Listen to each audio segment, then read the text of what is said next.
हमें याद है, यही समाजवादी पार्टी की सरकार थी, ऐसे 5 लोग कुर्सी पे बैठते थे, वो पूछते थे कहां के हो, क्या नाम है, कौन से गांव के हो, किस क्षेत्र के हो।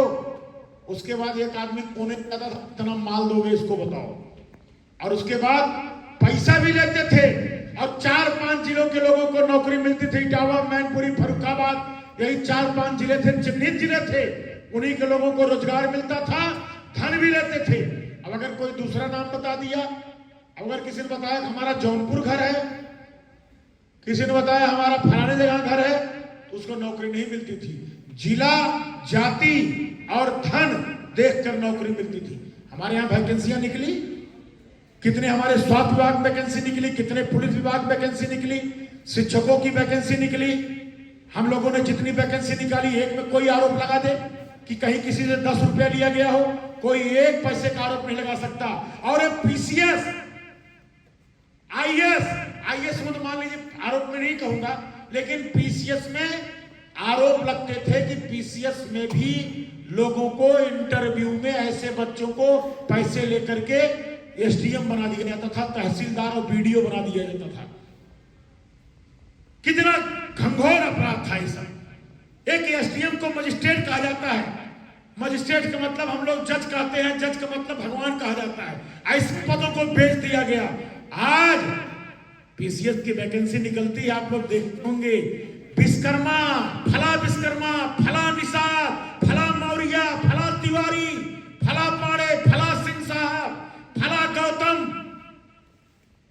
देखो वैकेंसी की लिस्ट, पीसीएस की परीक्षाओं का रिजल्ट देखो, कोई ऐसी जाति नहीं होगी अगर वो प्रतिभावान बच्चा है, चाहे वो दलित का हो, चाहे वो पिछड़ा हो, चाहे वो अगड़ा हो, चाहे वो मुसलमान हो, सबके आपको सूची में नाम मिलेगा। एक समय था चिन्हित रहता था कुछ जातियों के लिए, नीचे से लेकर ऊपर तक नाम पढ़िए, एक ही जाति के लोग पूरा लिस्ट में दिखाई पड़ते थे। और आज देख लीजिए, हमारे नौजवान बच्चे आए हैं, बहुत सारी बच्चियां आई हैं, जितनी भी वैकेंसी हो आप जब उठा के देखोगी, हमारे प्रदेश में पाने वाली जितनी जातियां हैं, अगर वो बच्चा पढ़ा लिखा है, हर बच्चे को हमारी सरकार रोजगार देती है। हमने इसीलिए इंटरव्यू प्रक्रिया समाप्त कर दिया। इसलिए बच्चों, आप लोग रोजगार करो, छोटा और बड़ा रोजगार मत समझो। बहुत सारे बच्चे हैं, अब हमको तो डीएम भी बनना है, हमको तो पीसीएस ही बनना है, हमको तो बहुत बड़ी कंपनी में नौकरी करना है। नौकरी बच्चों पैसे कमाने के लिए ही नहीं की जाती है, नौकरी ट्रेनिंग के लिए ही की जाती है, जानकारी प्राप्त करने के लिए की जाती है। ये भी एक शिक्षा है। किसी कंपनी में आप करो, हमारे जगह आए हैं भाई साहब, कितनी सारी खेती को उन्होंने बताया कि हम ऐसी ऐसी खेतियां करेंगे। अब आप बताओ, फ्री में आप खेती करना सीख जाओ और 15,000 रुपया ऊपर से देंगे भी, 12-15 हजार देंगे भी, और आपको ट्रेनिंग भी दे देंगे। हमें थोड़ी कह रहे हैं जिंदगी भर का पट्टा लिखवा लीजिए उन्हीं कंपनी में, जाकर के कहीं और काम करिए।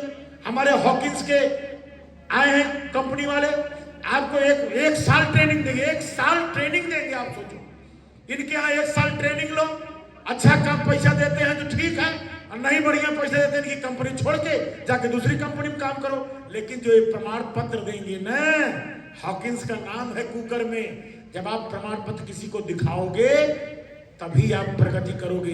डायरेक्ट कोई बड़ी कंपनी आपको नौकरी नहीं देती है, लेकिन जब आपके पास ट्रेनिंग होगा, आपके पास जानकारी होगा, कंपनियों का प्रमाण पत्र होगा, तो आप दिन दूनी रात चौगुनी आगे बढ़ सकते हो। धीरे धीरे आगे बढ़ो, कोई एकाएक तरक्की नहीं पाता है, कोई भी तरक्की नहीं पा सकता। हम भी पहले बीडीसी बने, बीडीसी के बाद प्रमुख बने, प्रमुख के बाद आप विधायक बने हैं। तो कोई सोचे कि डायरेक्ट कोई चीज पा जाए, तो ऐसे कोई नहीं पाता है। इसलिए जो भी आपको नौकरियां यहां पर दी जा रही हैं, मेरा आप बच्चों से आग्रह है, इसको ट्रेनिंग एक्सपीरियंस समझ करके कि हमको एक अनुभव मिलेगा, एक जानकारी मिलेगा। आप लोग आइए, कंपनियों में काम करिए, ट्रेनिंग लीजिए। जब एक बार आप ट्रेनिंग पा जाएंगे, धीरे धीरे आप प्रगति के रास्ते पे आगे बढ़ते रहिए। एक बच्चों में आग्रह और करूंगा, क्योंकि संख्या यहां पर कम आई है, 2000 वैकेंसी के सापेक्ष संख्या कम है, इसलिए हमारे